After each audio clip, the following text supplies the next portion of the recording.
Hey,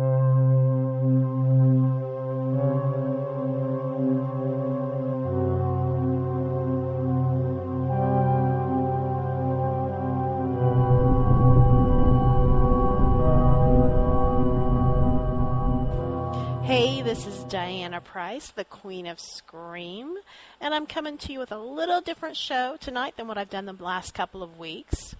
Over the last few weeks, I've had a chance to sit in on some conference calls with some of the cast members of Sci-Fi's series Haven.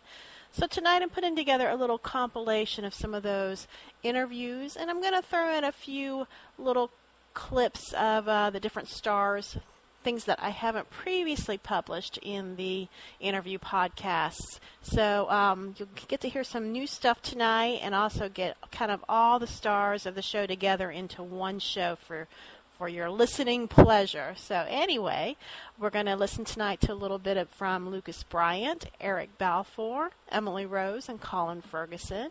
And we're going to kick off the show with some comments about his character and about the new season of Haven from Lucas Bryant, who plays Nathan on the show. And I should mention that Lucas kind of has a fixation with onions, and he was comparing the show and some of the characters to onions all throughout the conference call, just to give you a little context here to the situation. Well, I was actually going to ask you if the new sassy Audrey might come back and be a little more attracted to Duke than Nathan, but I think we've already kind of covered that. Personally, it would be kind of interesting, I think, if she came back and had a crush on Dwight, so we could have a love quadrangle, but I don't think that's probably going to happen. Hello. But I am actually kind of recently discovered the show and just fell in love with it and was thinking, why haven't I watched this before?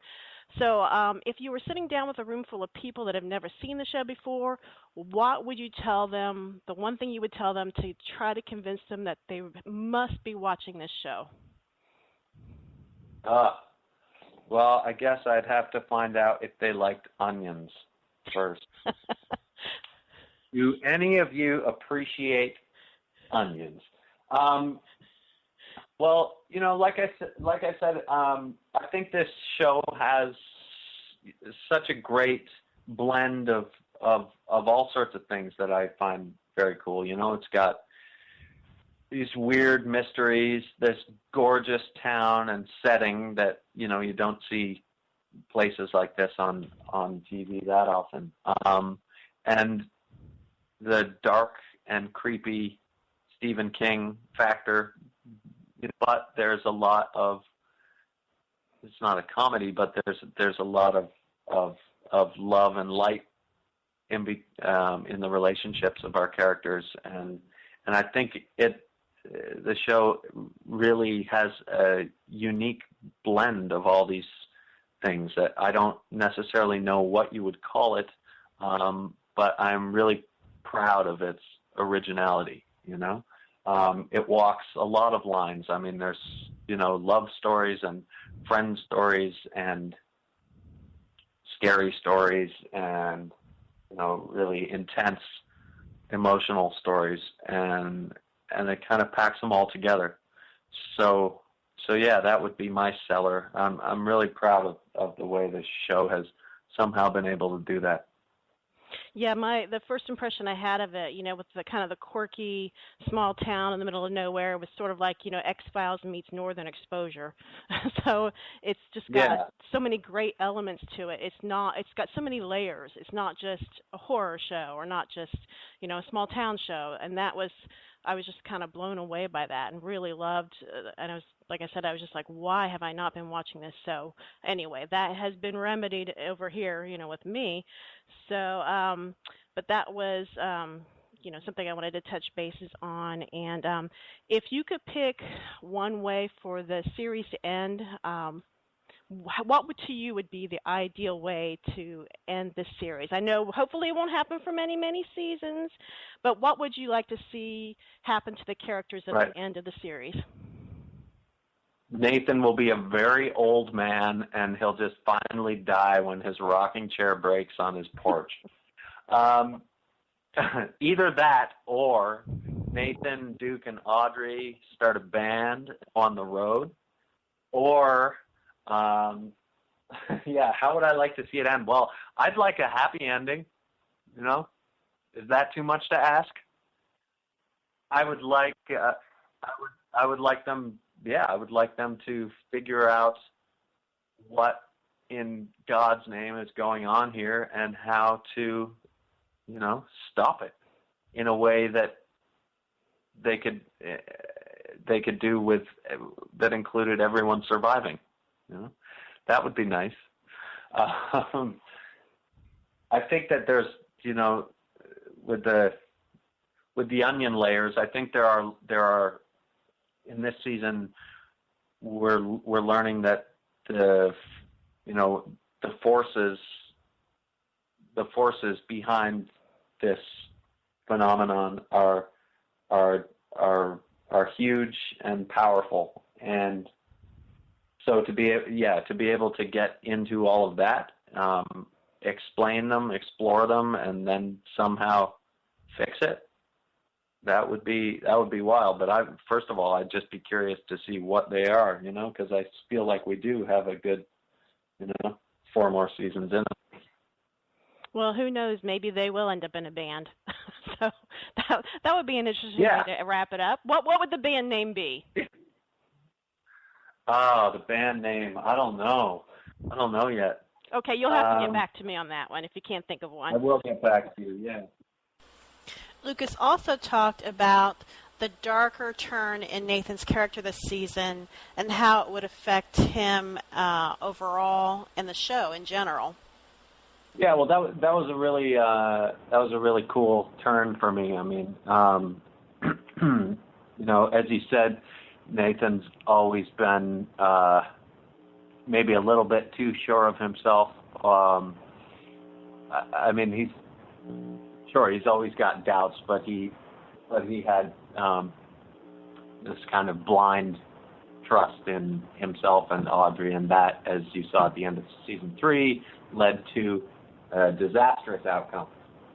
So now, getting to explore that, ruined side of him was a lot of fun, and then continuing throughout season 4, he has a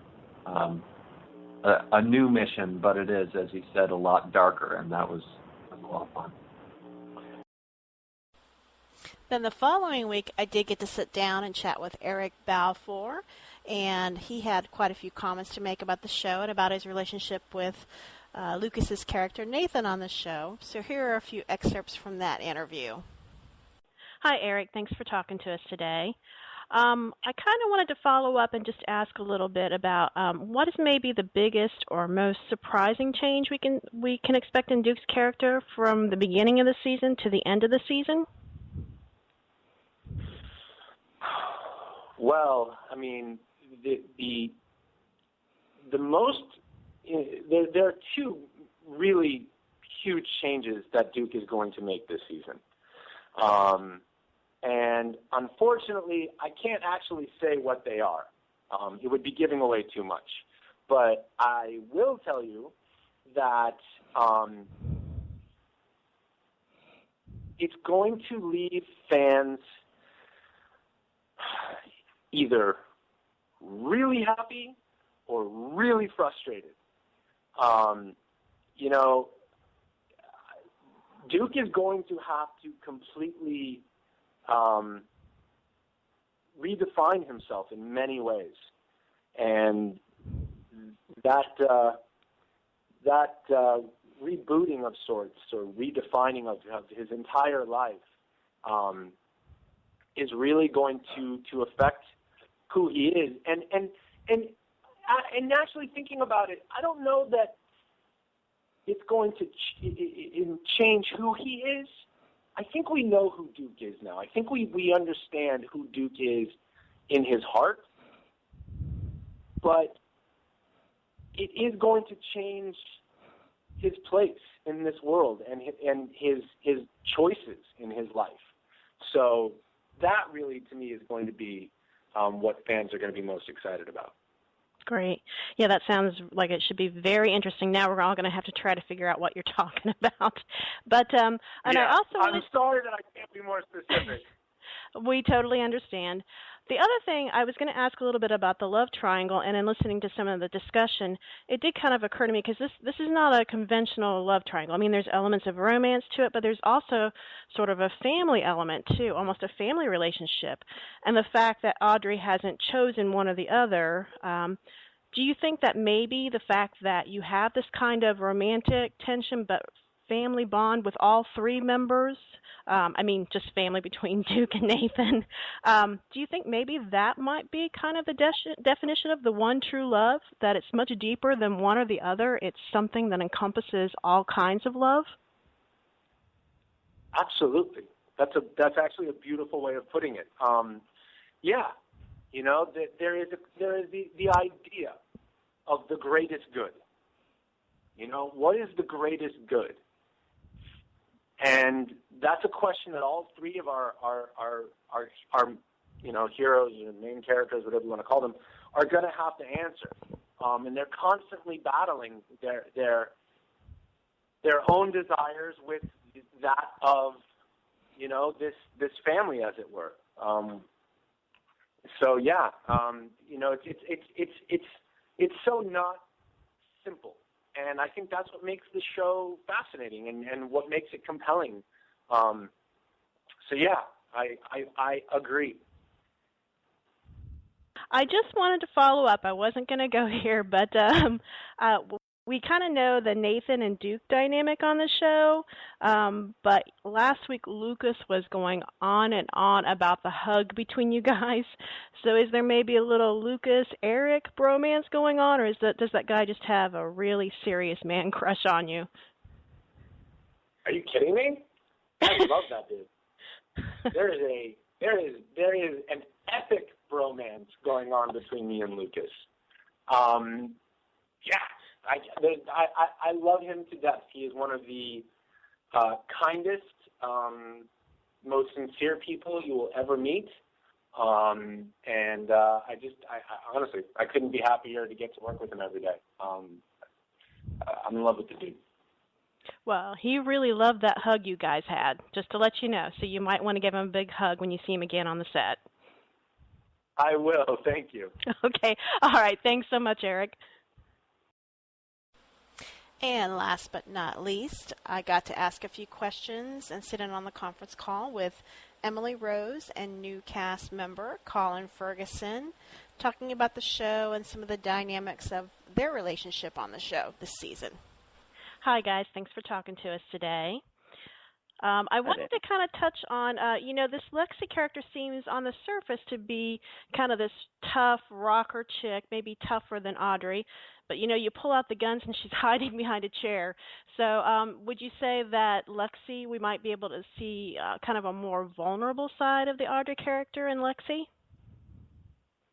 Yeah, you definitely just hit on something that always sort of, was an interesting character point for Lexi with the writers and between me, as I was constantly like, you know, she's acting like she's afraid of these fights, but yet she's super tough and pulls out a gun, and, you know, is playing a tough girl, but sort of isn't.